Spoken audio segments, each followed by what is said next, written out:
Assalamualaikum warahmatullahi wabarakatuh. Salam ekspor. Di video kali ini saya akan membahas mengenai bagaimana cara memulai dan apa yang perlu teman-teman siapkan untuk melakukan bisnis ekspor. Jadi banyak sekali teman-teman setelah saya mengupload beberapa video sebelumnya menanyakan kepada saya dan masih banyak yang bingung tentang bagaimana cara memulainya. Ada yang menanyakan, saya nggak bisa bahasa Inggris, gimana mas? Ada yang menanyakan, ini kita harus cari market dulu atau produk dulu ya? Pertanyaan-pertanyaan seperti itu membuat saya berkesimpulan bahwa video mengenai bagaimana cara memulai sangat penting. Nah, di video kali ini akan saya jelaskan 6 poin mengenai apa yang perlu kita siapkan ketika kita mengawali bisnis ekspor. Yang perlu ditanamkan kepada pikiran teman-teman saat akan memulai adalah jangan berpikir modal dulu. Jangan berpikir modal dulu. Modal itu nanti karena ketika teman-teman berpikir modal dulu, itu akan langsung cut langkah teman-teman. Di langkah pertama langsung akan memotong langkah pertama, dan teman-teman saya yakin kebanyakan pasti tidak akan jadi melangkah ketika teman-teman memikirkan modal dulu. Jadi modal itu teman-teman pikirkan ketika 6 langkah ini sudah selesai, sudah dilewati.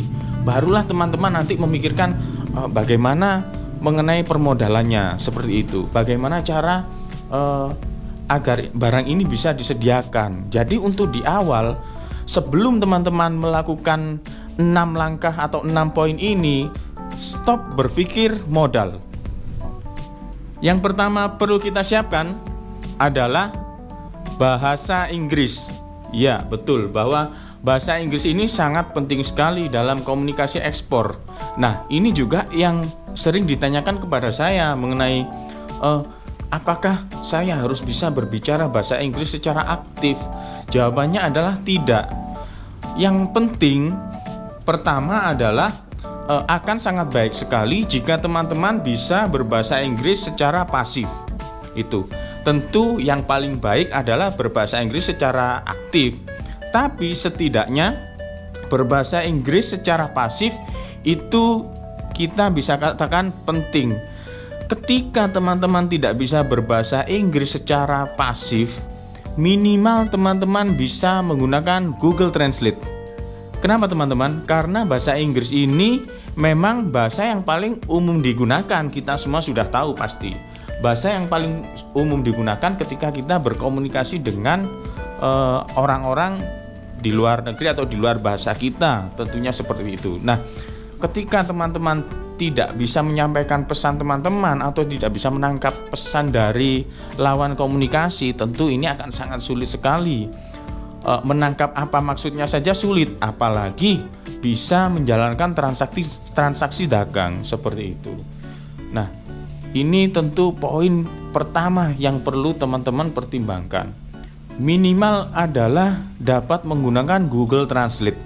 Itu saya kira sudah sangat mudah sekali, dan saya pikir ketika teman-teman bisa main FB, main Twitter, main Instagram, bisa kita pastikan mampu menggunakan Google Translate. Yang kedua, ini juga sangat banyak ditanyakan kepada saya. Yang paling tidak pertanyaannya kebanyakan seperti ini, Mas, gimana ya, kita apakah cari pembeli dulu atau kita cari produknya dulu, seperti itu. Saran saya adalah kita di produk terlebih dahulu. Nah, pertanyaan juga sering kali terlontar kepada saya, tapi saya nggak punya produk mas, gimana? Ini bisa kita pecahkan. Jadi ketika kita produk itu bukan berarti harus kita yang memproduksi sendiri, produk yang kita hasilkan sendiri, enggak. Jadi ketika kita berpikir produk, tanamkan di mindset kita bahwa ketika produk itu nggak bisa kita produksi, itu pasti ada orang lain yang bisa memproduksikan. Kurang lebih seperti itu. Jadi produknya dulu saran saya. Bagaimana sih kita mencari produk untuk ekspor? itu sebetulnya sangat mudah. Kita coba di sekeliling kita dulu, apa yang kita lihat pertama, misalnya itu salah satu caranya. Biasanya pun ketika saya terkadang jenuh ya dengan produk-produk saya sendiri, memang terkadang kita ada rasa jenuh, kok ekspor itu saja gitu. Saya biasanya melihat apa yang di sekeliling saya. Yang pertama kali saya lihat, misalnya kita sedang diam-diam, kemudian kita melihat meja, oh berarti furniture. Terus kita melihat misalnya lagi ke dapur, melihat bumbu gitu kan. Oh apakah kira-kira bumbu ya yang akan saya kerjakan nanti, kurang lebih seperti itu. Nah, itu nanti kalian cocokkan dengan sekeliling teman-teman gitu. Di sekeliling teman-teman ini produk yang teman-teman lihat itu atau yang muncul di pikiran teman-teman itu, apakah di sekeliling teman-teman, entah itu di kota teman-teman atau di provinsi teman-teman, ada yang menghasilkan atau ada sentra atau ada pusat produksinya seperti itu.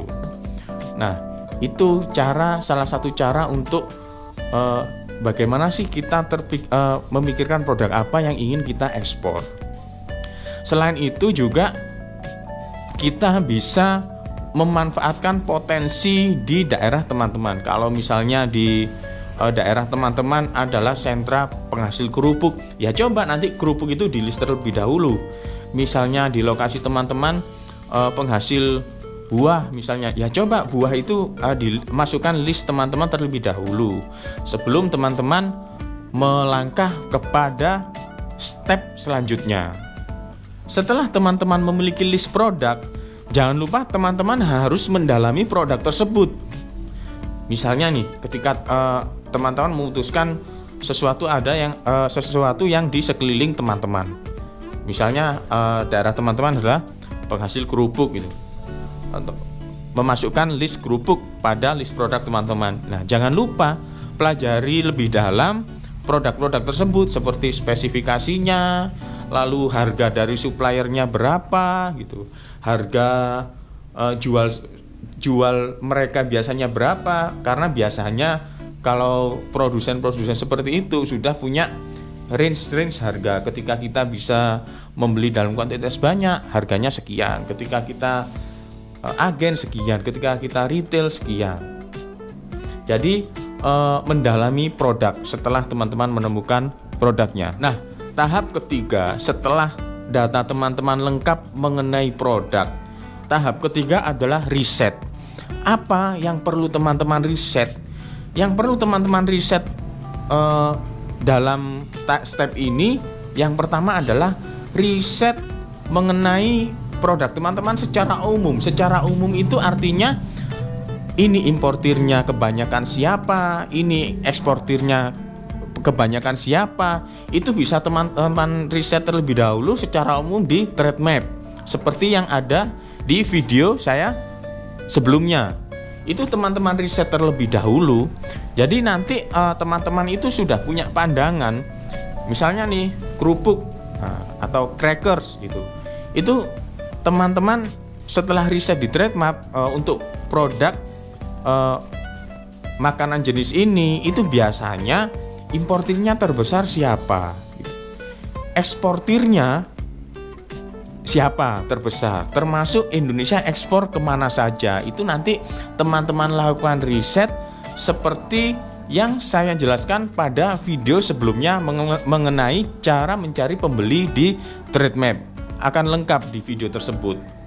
Nah, di langkah ketiga ini juga bersamaan dengan langkah keempat, yaitu mencari pembeli. Karena kan di situ teman-teman data produk sudah punya ya, data dasar produk sudah punya, harga beli teman-teman atau harga kulaan teman-teman berapa, itu teman-teman sudah punya spesifikasi seperti apa, dan kemudian teman-teman juga melakukan riset.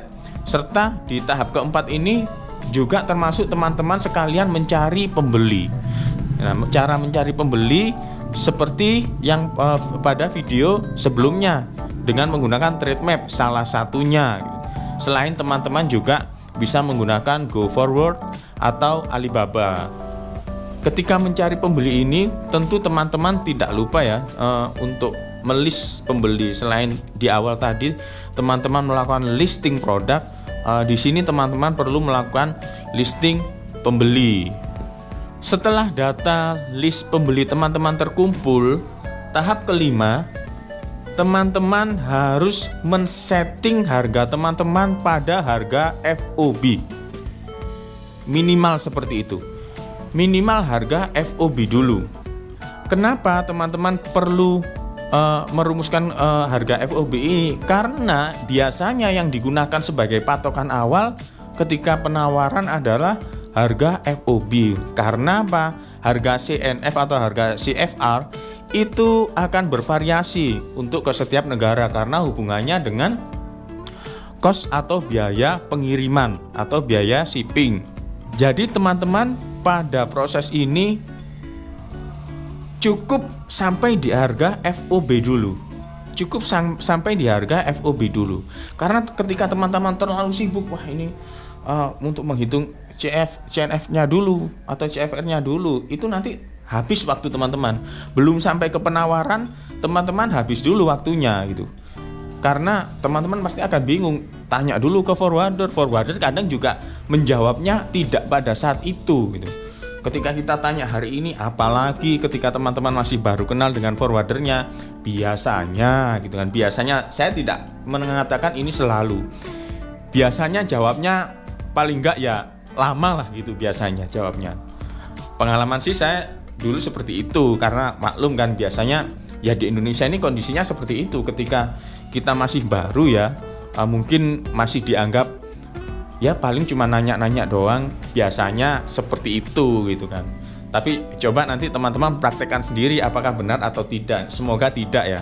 Tapi yang saya alami dulu seperti itu. Jadi teman-teman tidak perlu berpikir harga CNF atau CFR dulu, karena ini kita pada tahap bagaimana cara memulai ya, artinya pada tahap persiapan seperti itu. Jadi cukup di harga FOB dulu gitu.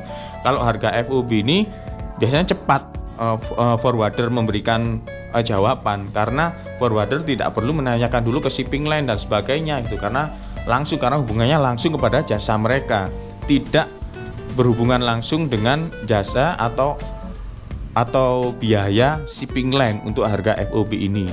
Nah, yang keenam, baru teman-teman melakukan penawaran.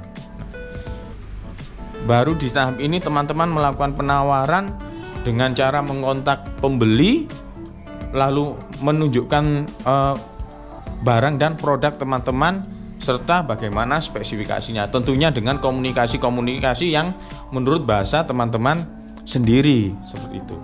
Nah, sering juga pertanyaan datang kepada saya, ketika penawaran ini apakah perlu website atau tidak? Sebelumnya akan saya jelaskan. Jadi penawaran ini ibaratnya ada yang namanya penawaran langsung dan tidak langsung. Saya sebut seperti itu. Langsung itu maksudnya kita mengkomunikasikan secara langsung.